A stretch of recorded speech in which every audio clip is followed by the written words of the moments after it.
Good morning, good afternoon, good evening. Welcome back to our daily prayer and scripture. Today is July 8, 2024, 2025.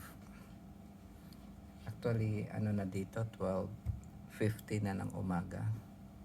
Katatapos lang ng teaching na pinuntahan namin. Kaya dito sa lugar namin, it's already July 9. Pero basahin po natin ang mabuting balita ng July 8 kasi hindi ko pa ito na ibabahagi sa inyo.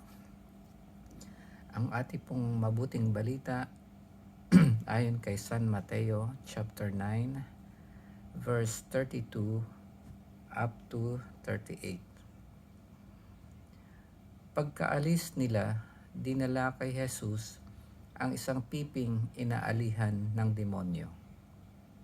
Pinalayas ni Jesus ang demonyo at nakapagsalita ang pipi.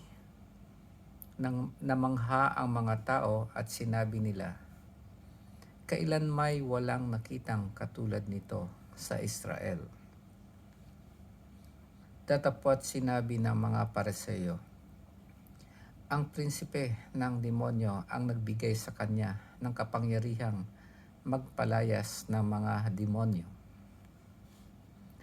Nilibot ni Jesus ang mga bayan at nayon at nagturo sa mga sinagoga. Ipinangaral niya ang mabuting balita tungkol sa paghahari ng Diyos at pinagaling ang mga may sakit anuman ang kanilang karamdaman. Nang makita niya ang napakaraming tao, nahabag siya sa kanila sapagkat sila'y lito at lupaypay, parang mga tupang walang pastol. Kaya't sinabi niya sa kanyang mga alagad, sagana ang anihin, ngunit kakaunti ang mag-aani. Idalangin ninyo sa may-ari ng anihin na magpadala siya ng mga manggagawa sa kanyang aanihin. Ang mabuting balita ng ating Panginoon. Pinupuri ka namin, Panginoong Hesukristo.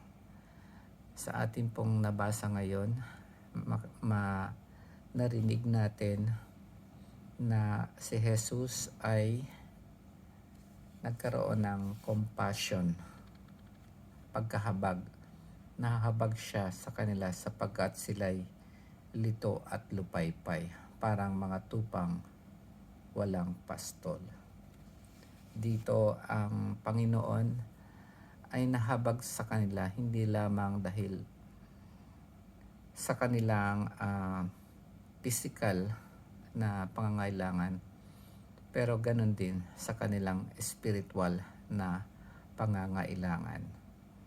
At dito sinasabi ng Panginoon na marami daw aanihin at kailangan niya ng maraming manggagawa.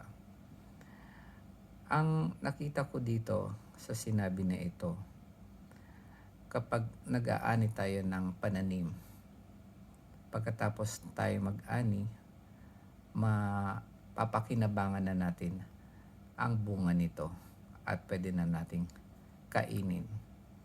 Dito parang baliktad kasi ang aanihin natin dito yung mga taong nangangailangan ng physical at spiritual na paglago.